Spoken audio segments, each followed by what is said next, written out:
नमस्कार, ये star news देख रहे हैं आप। मैं हूं आपके साथ हुजैफा गौर। वक्त हो चला है देश और दुनिया की खबरों का। आपको बता दें कि सीडीएस बिपिन रावत हमारे बीच नहीं रहे। कुछ लोग उनको लेकर खुशियां मना रहे हैं। इसी बीच सीडीएस आपको बता दें कि सीडीएस जनरल बिपिन रावत समेत 13 जवानों की वीरगति ने पूरे देश को गम में डाल दिया। एक तरफ देश भर में सभी लोग उन्हें अपने तरीके से सम्मान देने की कोशिश कर रहे हैं, लेकिन दूसरी तरफ कुछ लोग देश के असली हीरो को निशाना बना रहे हैं, जिससे अब केरल के मलयाली फिल्मों के निर्देशक अली अकबर काफी निराश हो गए हैं। ऐसे में अब निर्माता ने मुस्लिम धर्म छोड़ने का ऐलान किया है और बताया है कि वे जल्द ही हिंदू धर्म को अपना लेंगे।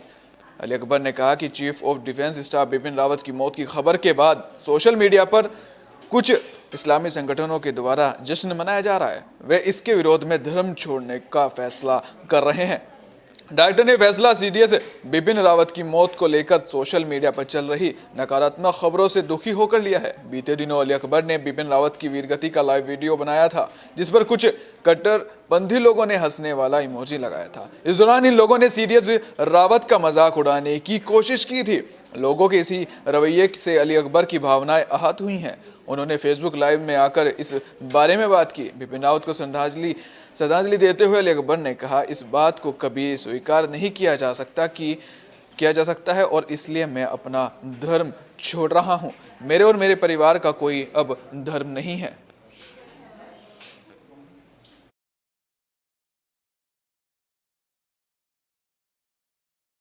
वसीम रिजवी ने कुछ वक्त पहले इस्लाम धर्म छोड़कर हिंदू धर्म अपना लिया था। अभी इन्हीं को लेकर एक बड़ी खबर सामने आ रही है। आपको बता दें कि मुस्लिम धर्म त्याग कर हिंदू बने वसीम रिजवी का अब नाम जितेंद्र नारायण सिंह त्यागी है। उनकी अब मुश्किलें बढ़ चुकी हैं।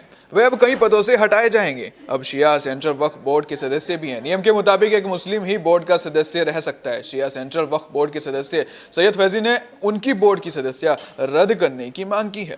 उन्होंने बोर्ड के चेयरमैन अली जैदी को पत्र लिखकर जितेंद्र नारायण त्यागी और वसीम रिजवी को सदस्य पद से हटाने के लिए प्रस्ताव लाने के लिए कहा है।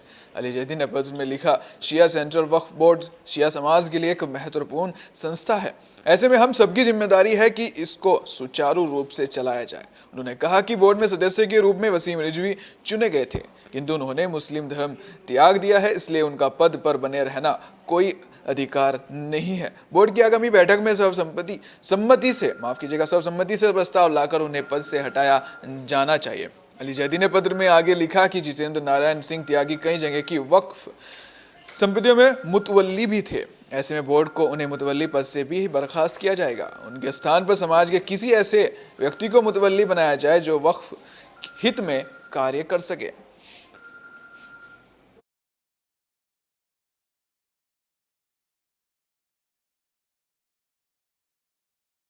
काफी अरसे बाद अब किसानों को खुशियां मिली है। आपको बता दें कि किसान आंदोलन अब खत्म हो रहा है, क्योंकि सरकार ने किसानों की मांगे मान ली है। 380 दिन पहले केंद्र सरकार के खिलाफ दिल्ली की सीमाओं पर डेरा जमाने वाले किसान शनिवार को अपने घरों के लिए रवाना हो चुके हैं। सबसे पहले लंबे आंदोलन को सफल बनाने की खुशी उनके चेहरे पर साफ दिखाई दे रही थी। कुंडली बॉर्डर से सुबह अरदास के बाद घरों को लौट रहे किसान हर थोड़ी दूर पर जश्न मना रहे थे। जीटी रोड पर आज एक अलग ही नज़ारा है। कहीं युवा ललकारे मार रहे हैं तो बुजुर्ग किसान भी नाचकर अपनी खुशी जता रहे हैं। वहीं आपको बता दें कि गाजीपुर बॉर्डर पर आंदोलनकारी किसान आज से घर वापसी नहीं करेंगे। उनका कहना है कि हमारा घर लौटने का कार्यक्रम 12 तारीख से शुरू होगा। हालांकि बॉर्डर का एक हिस्सा ट्रैफिक के लिए खोल दिया गया है। गाजीपुर आंदोलन स्थल से प्रवक्ता जगतार सिंह बाजवा ने बताया कि 11 दिसंबर को गाजीपुर बॉर्डर पर मंच के माध्यम से विजय दिवस मनाया जाएगा। कार्यक्रम में स्थानीय लोगों को भी आमंत्रित किया जाएगा। किसान आंदोलन में सहयोग करने वाले संगठनों व सहयोगियों को भी सम्मानित किया जाएगा। कल पूरे दिन बॉर्डर पर कार्यक्रम होंगे। शाम को किसान मजदूर खुशी मनाएंगे। 12 दिसंबर से गाजीपुर बॉर्डर से किसानों का लौटना शुरू हो जाएगा।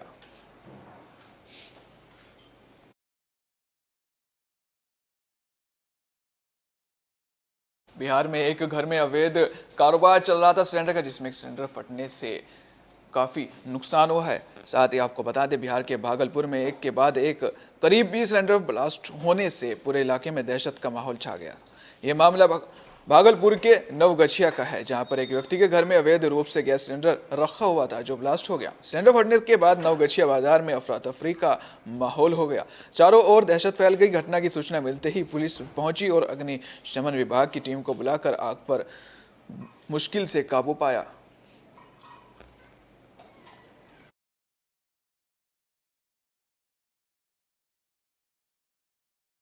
विधानसभा चुनाव की तैयारियां जोरों शोरों पर चल रही है। पार्टियां एक दूसरे पर तंज भी कस रही हैं और साथ ही जनता को भी अपनी तरफ करने की कोशिश कर रही हैं। जननायक जनता पार्टी के प्रधान महासचिव दिग्विजय सिंह चौटाला ने झज्जर में हुए पार्टी के जन सरोकार दिवस में प्रदेश के कोने कोने से आए लोगों का आभार जताया। उन्होंने कहा कि झज्जर की पावन धरा पर भारी संख्या में उमड़ी भीड़ ने जहां पिछले 2 वर्ष में बीजेपी जेजेपी की गठबंधन सरकार द्वारा किए गए कार्यों पर अपनी मोहर लगाई है, तो वहीं विरोधियों को आईना दिखाते हुए उनके होश उड़ाने का काम किया है।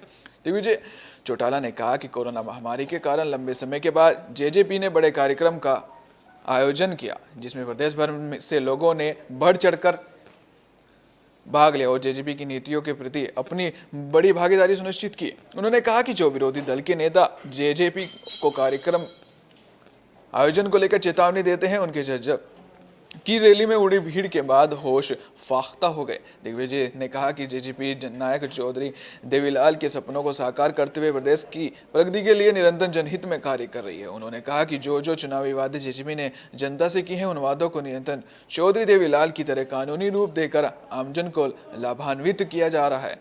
दिग्विजय चौटाला ने कहा कि झज्जर रैली में पार्टी के वरिष्ठ नेताओं ने गठबंधन सरकार के जन हितैषी कार्यों को जनता के सामने रखा है।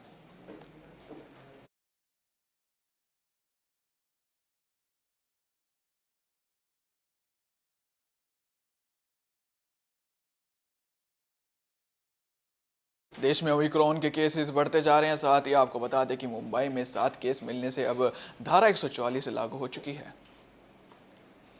महाराष्ट्र में शुक्रवार को 7 नए मामले सामने आने के बाद राज्य में ओमिक्रॉन के कुल 17 केस मिल चुके हैं। इसके मद्देनजर पुलिस ने मुंबई कमिश्नर रेड एरिया में आपराधिक दंड संहिता की धारा 144 लागू कर दी, जिससे अलग 2 दिनों में रैलियां और प्रदर्शन पर रोक लग गई है। एक अधिकारी ने बताया कि डेप्यूटी कमिश्नर के जारी आदेश शनिवार और रविवार को 48 घंटों तक लागू रहेगा। उन्होंने कहा कोविड-19 के नए ओमिक्रॉन स्वरूप से मानव जीवन को होने वाले खतरे के साथ ही अमरावती, मालेगांव और नांदेड़ में हुई हिंसा के मद्देनजर कानून व्यवस्था बहाल रखने के लिए इसे जारी किया गया है।